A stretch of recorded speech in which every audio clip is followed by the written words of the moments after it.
Assalamualaikum warahmatullahi wabarakatuh. Kembali lagi di channel Berita Mistis. Untuk kisah kali ini masih melanjutkan dari kisah yang sebelumnya, yaitu sebuah kisah yang berjudul Jerat Pengikat Iblis. Sebuah kisah yang ditulis oleh akun Facebook yang bernama Reni Sukesti. Dan untuk kali ini kita masuk untuk bagian akhir dari cerita ini. Sebelum kita lanjut ke ceritanya, tekan dulu tombol like video ini dan jangan lupa tekan juga tombol subscribe channel ini dan nyalakan juga lonceng notifikasinya agar tidak ketinggalan cerita-cerita baru dari channel ini. Dan bagi teman-teman yang ingin membaca langsung ceritanya, nanti silahkan saja kunjungi linknya yang nanti akan saya sertakan di kolom deskripsi. Dan seperti apa untuk kelanjutan kisah ini? Langsung saja kita simak berikut ini.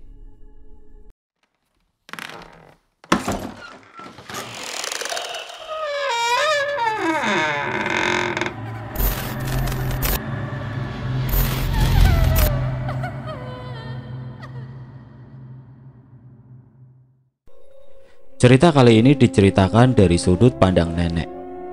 Setelah cucuku pergi bertemu dengan temannya, tidak henti-hentinya kulafalkan zikir untuknya. Kulangkahkan kakiku yang sering sakit ini menuju kamarku. Kuambil benda penyebab malapetaka ini. Aku yang sudah tua ini sangat tahu betul apa yang keluarga Sumardi lakukan. Namun mengapa mereka juga mengincar cucuku? Flashback ke masa lalu. Waktu itu sebelum Nanda pergi ke pondok lagi, kulihat Sumardi mengintai rumahku malam-malam. Aku yang hendak menuntaskan hajatku, melihat Sumardi menggali tanah di depan jendela kamar tidur cucuku. Aku membiarkan itu karena aku pikir dia mengubur bangkai tikus. Rumah yang aku tinggali ini memang masih ada tikus yang berkeliaran. Makanya kami sering meracuni tikus itu agar tidak mengganggu. Saat Nanda akan kembali berangkat ke pondok, kulihat Sumardi memberikan benda yang dibungkus kain jarik pada cucuku itu diam-diam. Aku tidak berburuk sangka waktu itu dan membiarkan Nanda menerimanya. Namun setelah sebulan berlalu, tidak sengaja aku melihat asap yang keluar dari tanah tempat dulu Sumardi mengubur sesuatu di depan jendela kamar Nanda. Kejadian itu terjadi malam hari sebelum Faza meninggal. Seketika rasa penasaranku muncul oleh kejadian itu. Ditambah lagi Sumardi dan keluarganya yang semakin hari semakin aneh. Aku yang bertetangga dengan Sumardi sering mengalami kejadian-kejadian yang tidak nalar, seperti suara lolongan anjing di malam-malam tertentu.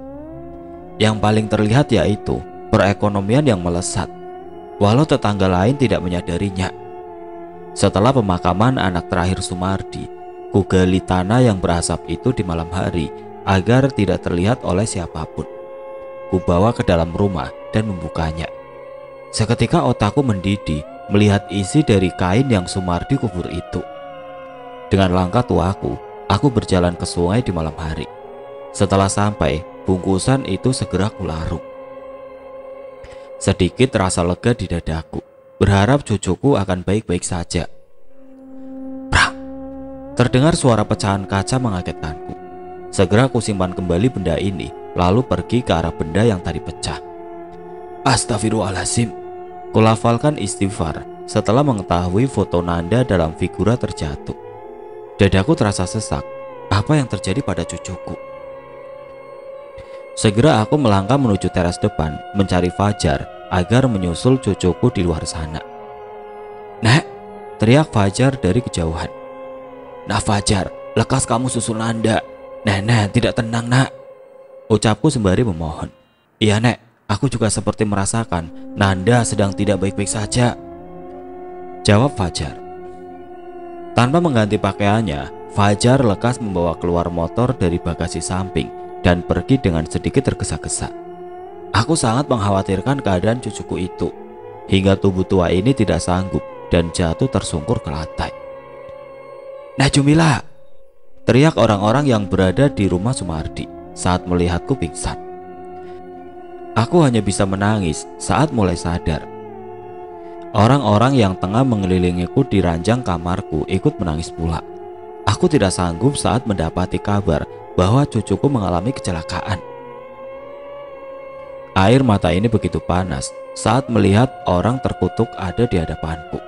Ya, siapa lagi kalau bukan Sumardi? Manusia jahat yang ingin menumbalkan juga cucuku demi kemuliaan semuanya. Aku ingin sekali membentak orang yang paling aku benci untuk saat ini. Namun aku tidak boleh gegabah. Cucuku masih hidup, walau aku belum tahu bagaimana keadaannya sekarang. Dan bisa jadi fatal jika aku menghardik orang itu saat ini. Setelah membaik, aku diantar oleh Pak RT setempat, juga Fajar, menemui cucuku di rumah sakit. Aku sengaja tidak memberitahu anak sulungku, yakni ayah dan ibunya Nanda, karena Nanda dalam pengawasanku dan menjadi tanggung jawabku. Kulihat tubuh yang penuh luka itu terbaring tidak sadarkan diri. Kuusap lembut kening itu lalu menciumnya. "Nek," tampak wajah Ayu itu memanggilku. "Dok." Air mataku luruh menyambutnya. Tampak sangat lemas keadaan cucuku ini. Hatiku bagai terkoyak melihatnya. Namun segera kuhembuskan nafas berat saat melihat sesuatu benda yang begitu memuakan berada di tas punya Nanda. Ya, di dalam tas milik cucuku itu tidak sengaja kulihat benda yang begitu membuatku cekal. Kurai tas milik Nanda dan memberikannya pada Fajar. Di sisi lain, saat aku memberikan tas itu di luar kamar, kulihat Sumardi tengah kesal di lorong rumah sakit ini. Terlihat dari wajahnya yang ditekuk, aku berpikir mungkin Sumardi sudah tahu kalau cucuku selamat dan lepas dari genggamannya. Aku pun lalu masuk ke dalam kamar dan berbincang dengan pengendara ojol yang diorder oleh Nanda. Aku bingung sekali dengan pengendara ojol ini. Dia sama sekali tidak terluka, bahkan keadaannya sehat walafiat. Berbeda dengan cucuku yang penuh dengan luka. Namun beribu syukur aku ucapkan karena cucuku masih bisa bersamaku. 2 hari berlalu dan cucuku bisa dibawa pulang. Aku sangat senang dan berniat akan mengadakan syukuran kepulangan cucuku tersayang. Sehari sebelumnya aku berbicara serius dengan Fajar. Kami berdua sama kagetnya saat melihat tasbih dalam tas Nanda. Aku dan Fajar tahu kalau itu tasbih lain yang mungkin Sumardi punya, karena kedua tasbih yang dulu itu masih kusimpan rapi di lemari pakaianku. Aku meminta Fajar untuk membersihkan rumah ini dengan mujadanya. Aku ingin saat nanti cucuku pulang, rumahku sudah aman. Cucuku pulang hari ini juga. Aku bersama Fajar sudah selesai merapikan rumahku, juga menyiapkan semuanya, dibantu oleh tetangga sebelah. Tentunya bukan tetangga yang sedang aku benci. Ikut membantuku memasak suguhan untuk nanti acara syukuran kepulangan cucuku. Aku meminta anak Fajar beserta Pak RT setempat untuk menjemput cucuku dari rumah sakit siang nanti, sesuai dengan kabar yang diberikan oleh dokter yang menangani Nanda. Aku sangat senang saat melihat kepulangan cucuku, walau badannya masih lemas dan luka di tubuhnya terlihat. Tetangga yang sedari tadi menemaniku di rumah juga menyambut baik cucuku dengan bahagia. Tidak butuh waktu lama, tetangga lain begitu mengetahui cucuku pulang, mereka lantas datang ke rumahku. Aku mengucap syukur kepulangan cucuku dari rumah sakit dinanti-nanti oleh tetanggaku. Kulihat cucuku begitu senang. Tetangga neneknya ini begitu sangat peduli padanya. Kembali ke sudut pandang penulis. Pukul 9:30 aku berangkat menemui Vika. Tentunya setelah berpamitan dengan nenek. 15 menit setelah aku membonceng Mas Ojol ini, terasa pundakku begitu berat. Kepalaku juga agak pusing. "Maaf Mbak," Mas Ojol berkata padaku. "Iya Mas, kenapa?" tanyaku. "Kok saya boncengin mbaknya makin berat ya?" kata Mas Ojol. "Iya ya Mas, jalannya kok makin pelan Masnya. Kenapa ya?" Aku sama-sama bingung. "Mbak ngerasa nggak?" dia berucap lagi. "Kerasa apa Mas? Gimana maksudnya?" tanyaku tidak paham. "Mbak, kita kayak udah lewat jalan ini tadi," kata Mas Ojol sambil berhentiin sepeda motornya. "Iya juga ya," jawabku. Aku dan Mas Ojol sama-sama bingung. Daerah ini memang angker, kata tetangganya nenek. Desa nenek ini memang terletak di area yang agak jauh dari jalan raya. Akses keluar masuk desa ini memang harus melalui jalanan yang bisa dibilang seperti hutan. Pohon kelapa juga pohon besar lainnya berada di sepanjang jalan, tumbuh dengan rimbun. Juga jalan utama yang sudah diaspal, tapi lubang berada di mana-mana, menambah kengerian jalan ini. Sayup-sayup aku mendengar suara langkah kaki, namun getaran yang aku rasakan begitu besar. Pikiranku tidak karuan, ditambah angin dingin tiba-tiba menerpaku. Aku meminta Mas Ojol agar menghidupkan mesin motornya, lalu pergi dengan segera dari tempat ini. Begitu takutnya aku sampai-sampai tidak membaca bismillah maupun doa yang lain. 10 menit selanjutnya, aku mengambil HP milikku dari dalam tas. Kulihat Vika menelponku. Mungkin Vika marah dan kesal karena aku belum sampai di tempat kita janjian. "Assalamualaikum, sebentar sayang, aku masih di jalan," kataku menjawab panggilan dari Vika sambil membonceng Mas Ojol. "Waalaikumsalam, Nanda, aku minta maaf banget, ibu mendadak sakit, di rumah gak ada orang, dan aku harus jagain ibu aku," kata Vika memberitahukan keadaan ibunya. Ya udah, kamu jagain ibu kamu, acara kita ketemuan bisa lain waktu," jawabku. "Oh, makasih banget Ciprut, kesayangan aku," katanya. Segera aku matikan telepon setelah Vika selesai dengan gombalnya. Aku senang sekali dengan temanku satu ini. Kita suka saling lempar gombalan yang menurut orang garing bin receh, terutama saat dia memanggilku dengan sebutan Ciprut, yang mengingatkanku pada seseorang, entah di mana dia saat ini.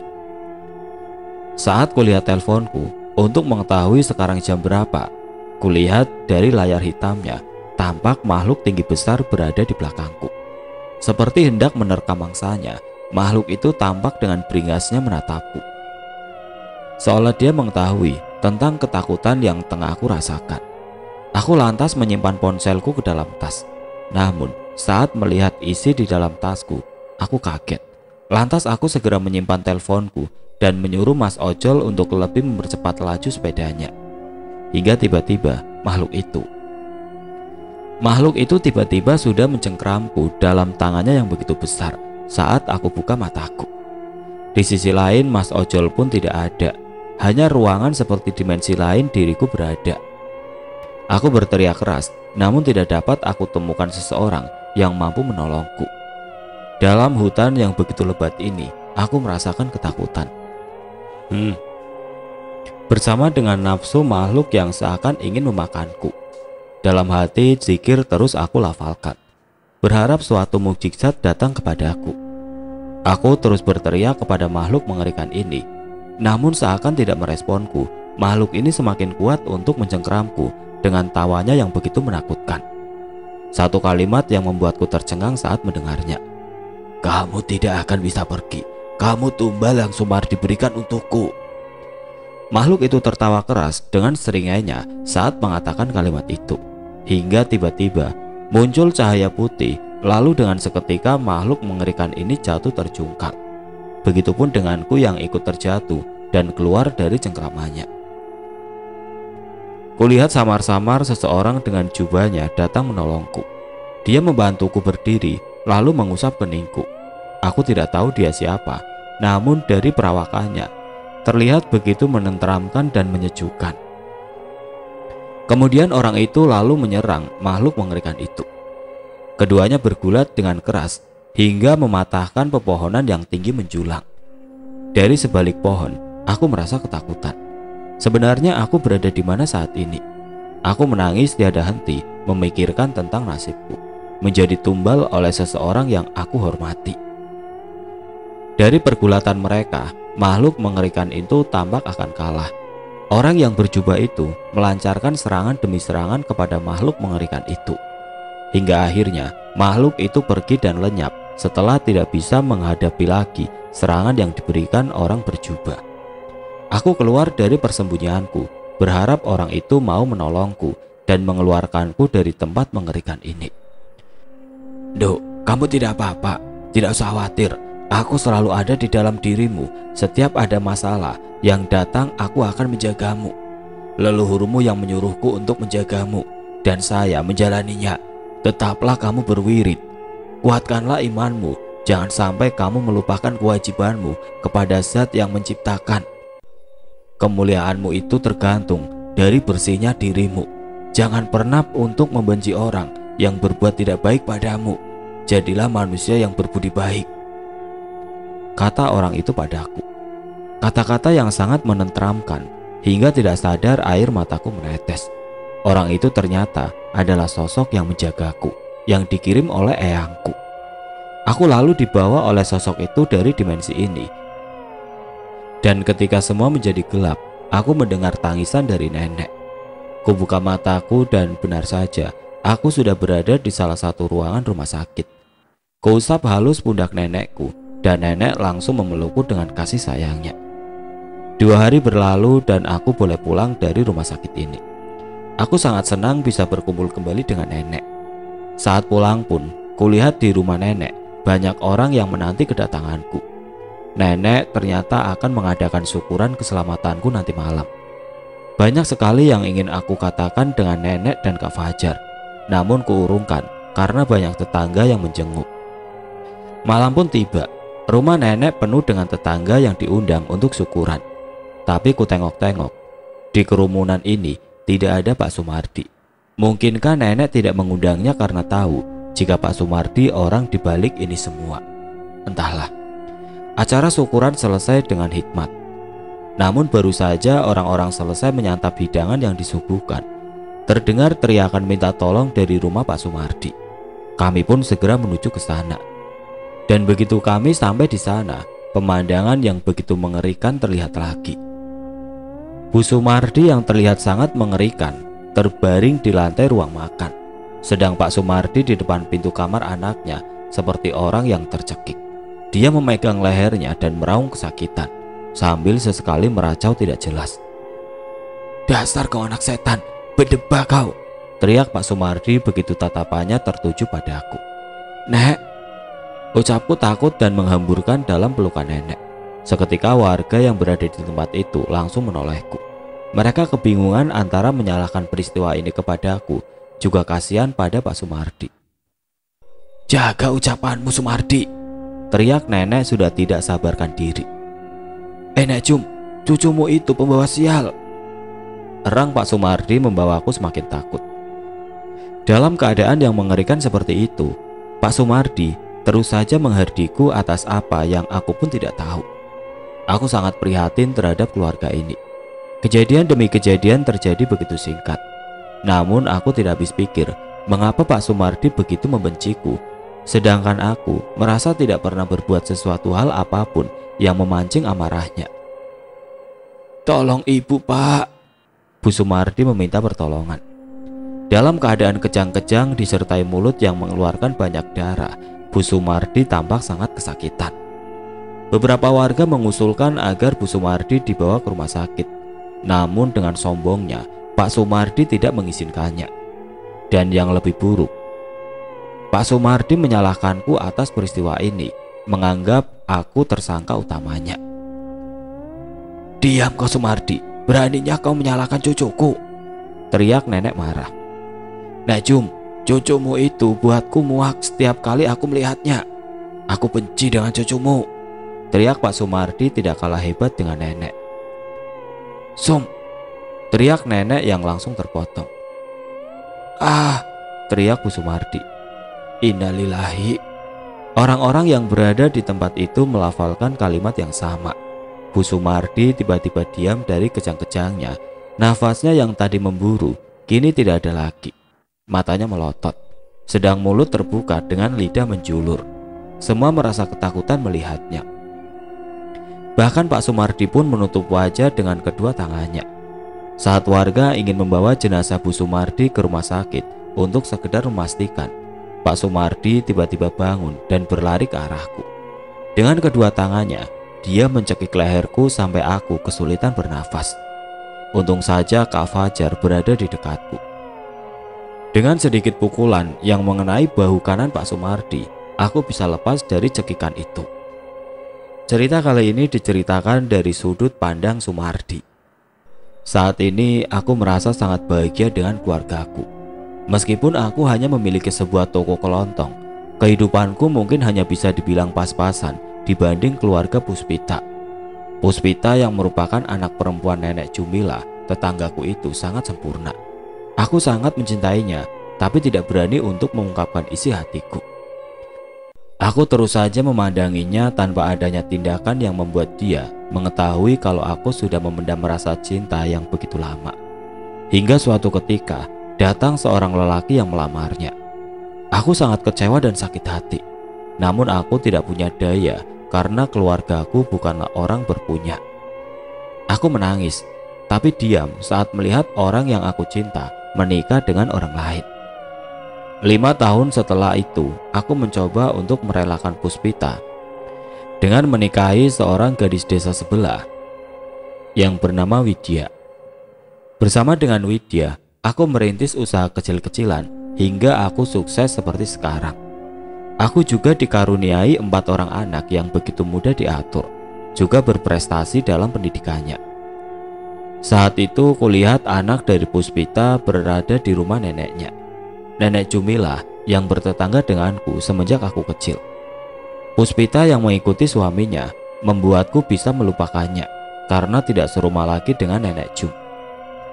Meskipun rasa cinta itu memudar, tetapi saat melihat Nanda, anak dari Puspita, aku merasa sangat tenang. Dan dari situlah Widya membenci Nanda karena rasa cemburu yang berlebihan. Dia takut perasaanku muncul kembali pada Puspita. Suatu ketika saat Nanda berlibur dari pesantren ke rumah neneknya, kios sembakoku mengalami kebakaran hebat. Tidak ada yang tersisa dari musibah yang aku alami. Hidupku berantakan. Dalam kurun waktu seminggu, banyak sekali pemasok yang menagih sisa pembayaran di muka. Aku begitu frustasi dan meminjam pada bank. Namun itu semua justru membuatku semakin terpuruk. Di saat otak dan badanku mulai melemah, kulihat Puspita dan suaminya mengunjungi Nanda. Aku begitu sedih saat melihat Puspita datang dengan mobilnya dan terlihat sangat harmonis. Begitu terbalik kehidupannya denganku. Seketika aku mendatangi seseorang yang kemarin sempat menawarkan padaku sebuah bantuan. Aku pergi ke rumahnya untuk dibawa kepada orang pintar. Tanpa memperdulikan apapun, aku melakukan suatu perbuatan yang tidak manusiawi. Aku bersekutu dengan iblis yang akan membuat kehidupanku beserta keluargaku terpandang. Setetes darahku juga setetes darah seseorang. Kembang setaman dan beberapa persyaratan untuk penumbalan sudah aku persiapkan. Aku tersenyum dengan penuh arti saat memberikan setetes darah itu pada orang pintar. Tentu saja darah itu bukan darahku maupun keluargaku. Darah itu kuambil dari orang yang paling aku benci, Nanda. Satu hari sebelum aku pergi ke rumah orang pintar yakni Bakusumo, aku melihat Nanda tengah membersihkan halaman rumah neneknya. Aku yang mendapat celah tidak menyia-nyiakan kesempatan itu. Kupanggil Nanda untuk mementikan bunga mawar yang berada di halaman rumahku. Ku nantikan saat Nanda terkena duri mawar yang dia petik. Dan benar saja, Nanda terluka pada jarinya dan mengeluarkan darah. Tidak aku sia-siakan kesempatan itu. Ku ambil botol kecil yang sudah aku persiapkan. Aku berpura-pura menolongnya, walaupun sepertinya anak ini sedikit curiga. Tanpa arahan pula, Widya memanggilku dari dalam. Aku lalu masuk ke rumah, sementara Nanda pulang ke rumahnya. Di dalam rumah aku merasa senang, karena dalam pikiranku, sebentar lagi akan menjadi orang kaya. Tapi entah istriku merasa senang karena apa, aku tidak tahu. Aku dan istriku sama-sama satu pikiran untuk melakukan perbuatan yang tidak beradab ini. Biarlah tidak mengapa, asal keluargaku hidup bahagia. Dalam kurun waktu sebulan aku berhasil memulihkan usahaku. Bahkan aku bisa membeli mobil yang kuinginkan. Hari ini aku memulai acara penumbalan. Kutanamkan sebuah bungkusan dari kain jarik yang berisi persyaratan dari Bakusumo. Bungkusan itu aku tanamkan di bawah jendela kamar Nanda. Dan tepat sehari sebelum Nanda kembali ke pesantrennya, aku memberikan kerudung putih yang sebenarnya berasal dari kain kafan. Juga sebuah gelang yang aku buat menyerupai sebuah tasbih dalam bungkusan kain jarik. Sebulan selepas Nanda pergi ke pesantrennya, aku memulai ritual penumbalan. Aku masuk ke dalam kamar yang aku larang siapapun untuk memasukinya. Sedang Widya aku suruh untuk berjaga di luar. Tepat di malam Ahad Kliwon, aku bersemedi, memohon kepada yang memberikan aku kebahagiaan untuk saat ini hingga menjelang fajar. Pagi hari aku keluar dari kamar itu. Aku menemui istriku dengan perasaan bahagia karena salah satu dari beberapa gelang yang menyerupai tasbih pemberian Bakusumo itu terbakar, dan itu pertanda penumbalan berhasil dilakukan. Namun itu semua langsung menjadi duka saat aku tahu anakku yang aku masukkan ke pondok pesantren meninggal dunia secara tidak wajar. Saat aku mengetahui Faza, anak terakhirku, meninggal dalam keadaan seperti itu, aku langsung pergi ke rumah Mbah Kusumo. "Mbah, pokoknya saya nggak mau tahu. Orang yang saya tumbalkan itu Nanda. Kenapa yang Mbak ambil malah anak saya?" Tanyaku sedikit berteriak. "Kamu seharusnya berterima kasih pada aku, Sumardi. Aku mengambil anakku yang kau tukar dengan kemewahan yang kau punya saat ini," jawab Mbah Kusumo. "Kemewahan gimana maksudnya?" "Anak saya loh, Faza pergi dari saya," sahutku penuh emosi. "Asal kamu tahu saja, Sumardi, persyaratan yang sepenuhnya kau patuhi itu tidak kau laksanakan dengan baik. Benda dalam bungkusan yang kau berikan pada calon tumbalmu itu tidak dipakai, dan kau terus saja meminta kekayaan pada makhluk junjunganku," terang Mbah Kusumo. "Jadi," tanyaku bingung. "Jadi anakmu lah menjadi tumbal sebagai penggantinya," jawab Mbah Kusumo. "Tidak, Mbah, saya mohon kembalikan anakku," rengekku. "Sudahlah, sekarang kamu pulang. Ingat pesanku. Selama tumbal yang kau berikan padaku belum seperti persyaratan awal, maka anak-anakmu lah sebagai penggantinya," jelas Mbah Kusumo. "Baik, Mbah," jawabku lesu. "Anakmu tidak usah dibawa ke rumah sakit. Dia sudah berada di tempat yang nyaman," kata Mbah Kusumo dengan senyum seringainya. Aku pun pulang dengan perasaan yang begitu kacau. Ingin sekali aku mengakhiri hidupku, namun tidak mungkin aku meninggalkan harta yang aku miliki saat ini. Anakku telah kutukar dengan harta dan aku harus menjaganya. Semenjak kejadian itu, aku tambah membenci Nanda. Bukan hanya dia adalah anak dari seseorang yang dulu aku sangat mencintainya, tapi karena anak perempuan itu telah lolos dari maut yang seharusnya telah menjemputnya. Anak perempuan itu diam-diam mengetahui pesugihan yang aku lakukan dan mencoba untuk menyelidikinya. Aku sangat muak begitu mengetahui bungkusan yang aku tanam di bawah jendela kamarnya dibuang oleh neneknya. Aku tambah membenci anak itu karena satu persatu anakku meninggalkanku sebab menggantikannya sebagai tumbal. Keempat anakku sudah pergi semua. Kini rencanaku harus terlaksana dengan sempurna. Aku tidak mau istriku apalagi diriku yang harus dikorbankan. Secara diam-diam aku menguping pembicaraan Nanda dengan keluarganya itu. Sedikit celah aku gunakan dengan tidak sia-sia. Saat Nanda hendak pergi, aku diam-diam memasukkan gelang yang berbentuk tasbih itu dalam tasnya. Gelang itu malam sebelumnya aku basuh dengan air ritual, berharap Nanda akan masuk dalam perangkapku kali ini. Aku begitu senang waktu itu mendapat kabar Nanda mengalami kecelakaan. Aku sangat bahagia dan pergi untuk mengucapkan bela sungkawa di rumah sakit. Namun sial menimpaku lagi. Nanda selamat dari kecelakaan itu. 2 malam secara berturut-turut aku mengalami mimpi yang buruk. Hartaku semua menghilang, juga dengan keluargaku. Aku bertambah kesal saat Nanda pulang dari rumah sakit dan neneknya mengadakan acara syukuran. Saat keluarga nenek Jumila mengadakan acara syukuran kepulangan Nanda, aku menyuruh istriku untuk berjaga di luar kamar. Aku memulai ritual yang aku tunjukkan untuk menghancurkan Nanda beserta keluarganya dengan bantuan makhluk yang memberiku kemewahan. Namun dalam acara ritual itu, tiba-tiba makhluk itu memakaikan kalung dari besi panas ke leherku. Seketika aku merasakan sakit yang amat sangat, hingga aku tidak kuat dan keluar dari kamar.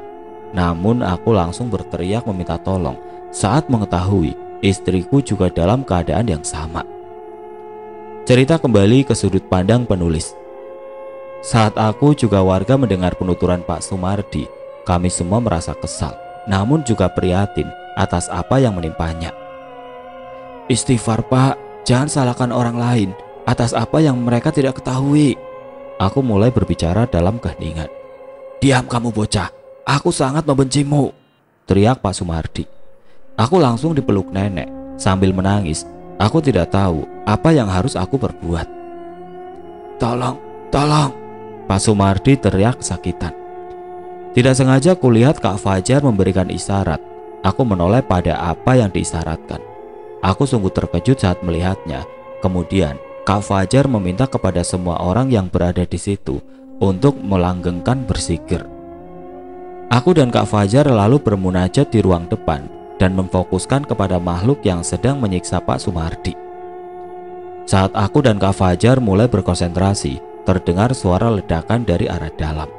Aku dan Kak Fajar langsung masuk ke ruangan yang Pak Sumardi gunakan sebagai acara ritual pesugihan. Pak Sumardi pun kini diam, tidak bergerak sedikit pun. Tangan yang dari tadi memegang lehernya, juga suara meminta tolong tidak terdengar lagi, melainkan wajah mengerikan yang kami semua lihat. Pak Sumardi diam dengan keadaan mata melotot, disertai lidah yang menjulur seperti orang yang tercekik. Setelah Pak Koum memeriksa denyut nadinya, beliau menyatakan Pak Sumardi telah meninggal dunia. Innalillahi wa inna ilaihi rajiun. Kami bersamaan melafalkan kalimat itu. Tepat pukul 12 malam, Pak Sumardi meregang nyawa setelah 2 jam dari kematian istrinya. Kami yang berada di tempat itu sangat prihatin terhadap keluarga ini. Saudara-saudara dari keluarga Bapak dan Ibu Sumardi sampai tidak pulang ke kediamannya karena kematian yang berturut-turut ini.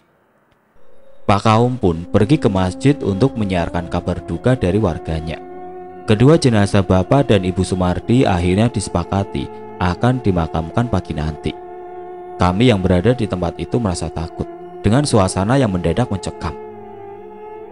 Binatang malam saling bersautan suara, namun bukan binatang seperti biasanya, melainkan seperti anjing, bahkan burung hantu yang jarang ada di desa ini. Tidak ada yang berani pulang hingga kami menungguinya sampai pagi. Warga lelaki bersiap-siap untuk menggali liang lahat, sedang kami para wanita seperti biasa mengurus pendapuran. Kak Fajar dibantu para lelaki mengurus perumatan jenazah Pak Sumardi, sedang aku dibantu para ibu-ibu merumat jenazah Bu Sumardi. Pada awalnya, saat kami memulai acara memandikan jenazah, sudah ada gangguan, di mana dari badan jenazah mengeluarkan bau busuk yang sangat menyengat dan membuat salah satu dari kami menolak untuk memandikannya. Kemudian datang dari luar ruangan untuk memandikannya. Namun belum juga dimulai, ada saja dari ibu-ibu itu mengaku tidak sanggup, hingga pada akhirnya tidak ada satupun yang mau memandikannya. Aku pun keluar dari ruang pemandian, mencari siapa saja yang mau memandikan jenazah tersebut. Dari tempat pemandian jenazah Pak Sumardi pun aku melihat seperti sedang ada perdebatan. Dan setelah mencari tahu sedang ada apa di tempat itu, ternyata keadaannya sama seperti tempat ini. Akhirnya setelah dirundingkan dan menemukan mufakat bahwa yang mengurus jenazah Pak Sumardi adalah pihak lelaki saudaranya, sedang yang mengurus jenazah Bu Sumardi tidak lain yaitu saudara perempuannya. Kulihat wajah dari saudara-saudara Bu Sumardi ini begitu tersiksa saat acara perumatan jenazah. Dimulai dari mereka muntah-muntah saat memandikan, hingga kelelahan saat mengangkat jenazah yang sudah dimandikan. Dan yang lebih membuatku tersenyum saat dari mereka ada yang pingsan karena tidak sanggup merumatnya. 2 jenazah yang sudah dikafani itu kini tengah menjadi buah bibir, bukan karena hal yang baik, melainkan gunjingan yang mereka dapat walau sudah tidak bernafas lagi. Warga yang berada di luar ruangan diperintah Pak Kaum untuk berwudu guna menyolati jenazah. Tapi para warga enggan, bahkan mereka pura-pura tidak mendengarkan seruan Pak Kaum. Di sisi lain, warga yang tengah menggali liang lahat, mereka seperti mendapat ujian. Saat penggalian, ada saja kendala yang membuat mereka ingin menyerah. Mulai tanah yang mengeras dan sulit digali, cuaca yang mendadak sangat panas, binatang menyengat yang keluar dari tanah, hingga air yang tiba-tiba mengedangi liang lahat. Warga tampak kelelahan karena sudah berpindah-pindah tempat, namun ada saja kendalanya. Akhirnya, salah satu dari mereka pulang ke rumah duka dan menyampaikan kabar itu ke kami. Kami yang berada di sini terkejut mendengarnya, sekaligus prihatin kepada keluarga ini. Hal ini langsung ditanggapi ibu-ibu sebagai bahan gibahan mereka. Ingin aku menasihatinya, tapi percuma. Entah rasa sakit hatiku pada keluarga ini atau apa, yang jelas diriku tidak ingin membubarkan gibahan mereka. Pak Kaum pun lalu memberikan nasihat pada kami agar menyudahi rasa kecewa mereka pada keluarga ini. Terlebih Pak Sumardi, beliau juga meminta pada kami agar memaafkan semua kesalahan, juga mengikhlaskan apapun yang tertinggal pada almarhum agar proses penguburan ini cepat terselesaikan. Kami pun menerima nasihat dari beliau, lalu kami berdoa bersama dan mengirim Al-Fatihah. Setelah selesai, pihak laki-laki akhirnya mau berwudu dan berniat menyolati kedua jenazah. Saat sholat akan dimulai, datanglah salah satu orang yang bertugas menggali liang lahat. Seseorang penggali dari makam mengatakan jika jenazah bisa dibawa ke makam karena pengerjaan liang lahat sudah selesai. Kami serempak melafalkan hamdalah dan menyegarakan untuk menyolati jenazah. Setelah jenazah usai disolati, kembali warga yang mendapat tugas menggotong keranda dibuat kewalahan. Kedua jenazah dalam keranda yang berbeda itu pula sangat berat. Bahkan satu keranda digotong 10 orang pun tidak terangkat. Akhirnya Pak Kaum kembali menasihati kami agar mau memaafkan semua kesalahan jenazah dan mengirim doa untuknya.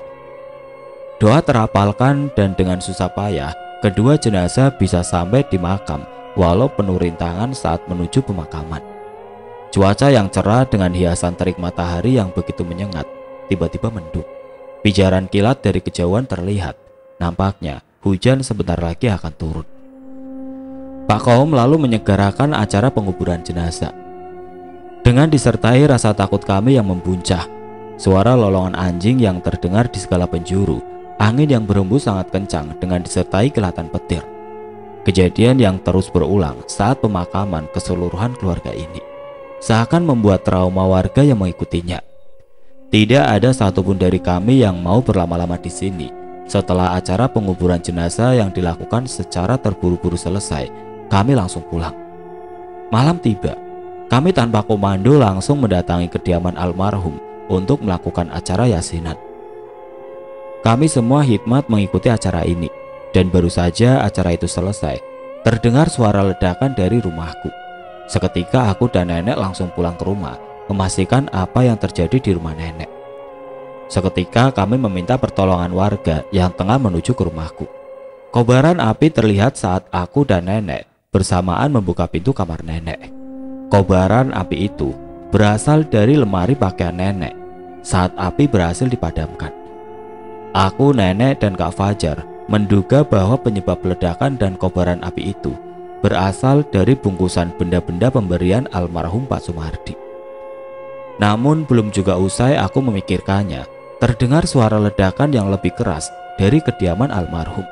Seketika kami semua pergi ke rumah itu, dan benar, rumah itu juga terlihat kobaran api yang tidak kalah mengerikan setelah terdengar suara ledakan. Kami bergotong royong untuk memadamkan api itu, namun sepertinya kami kalah cepat, hingga bangunan rumah itu telah habis ditelan kobaran api yang begitu menakutkan. Keluarga dari saudara almarhum akhirnya ada yang berani untuk meminta maaf atas semua kesalahan yang sudah saudaranya lakukan semasa hidup. Kami yang berada di tempat itu pun memaafkan atas semua yang sudah terjadi. Sebulan berlalu, tiba saatnya aku kembali menimba ilmu di pesantren. Kak Fajar yang sudah 2 minggu lebih awal kembali ke pesantren menjemputku. Tentunya setelah keadaanku yang sudah agak membaik. Dan juga atas persetujuan orang tuaku yang akhirnya mengetahui peristiwa ini. Aku kembali menjadi seorang santri, sedang Kak Fajar tetap ikut menjadi pengurus pesantren putra. Aku tidak akan pernah melupakan peristiwa yang hampir saja merenggut nyawaku. Meski menyisakan trauma yang berat, namun aku harus meniti hidupku. Saat liburan pesantren nanti, aku akan sering mengunjungi nenek, melihat runtuhan rumah yang begitu mengerikan di samping rumah nenek. Rumah yang menurut sebagian orang yang melewatinya sering diperlihatkan dengan berbagai macam hal yang tidak wajar, suara-suara aneh yang mengerikan pula. Sejatinya manusia bukanlah makhluk yang sempurna, namun derajat dan pangkat itu bisa diraih bila kita sering memunajatkan kepada Sang Khalik. Berpasrah akan semua kodrat bukanlah satu-satunya jalan agar bisa lebih baik lagi, karena semua yang digariskan bisa kita ubah bila kita mau. Tentunya mengubah dengan jalan yang baik pula, karena Sang Pencipta tidak pernah menggariskan keburukan, melainkan kita yang memperburuk ujian yang diberikan.